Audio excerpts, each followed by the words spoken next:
Paul, what's up? Interesting, Tom, that Trump is calling for the leaker to be executed. I think he needs to read Matthew chapter 7. That's the verse, measure for measure. So apparently he does believe in the death penalty for treason, but it's not the monarchy that would preside over that trial. It's Congress. And right now, they're busy with his business. Yes. I mean, this is what he does.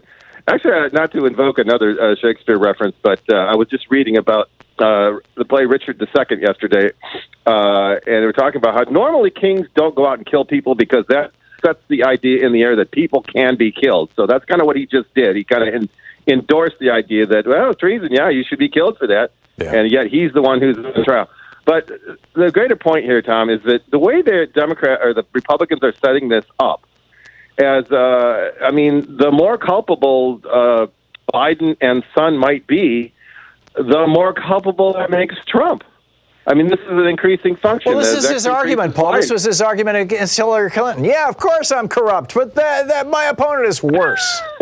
No, yeah, seriously, he was like, yeah, he said he was admitting that he grabs women, and he was admitting that he was, in shady deals in his business, and he got sued by people, and he didn't pay, and yeah, he committed fraud with his university. He paid $25 million. Yeah, that's all true, but Hillary's worse.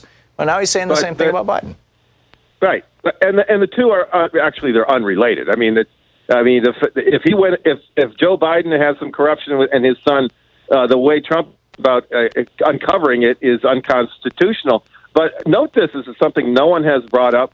None of this about Biden came out in the Mueller report. Nothing, not a word. Right. So that's because it was investigated at the time by both the Ukrainian government and the U.S. government to make sure that it was all squeaky clean. I mean, it looks bad to have the vice president's son getting basically a showcase job. I think it looks bad, but I think it's going to hurt Biden, looks bad. Frankly. But looks bad to who? Looks bad in the current climate of the progressive Democratic movement. It doesn't. So it looks bad to. But back in the day, when the Clintons were becoming multimillionaires, basically on the back of public service, people just thought, yeah, that's what people do.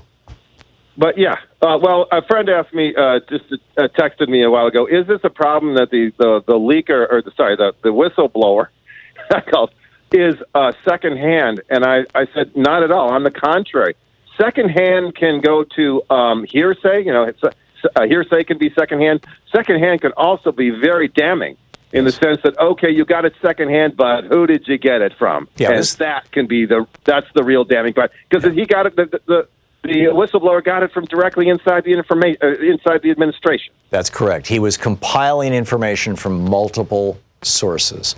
And that makes it more credible, not less credible.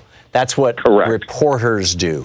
That's what prosecutors do. That's what spies do.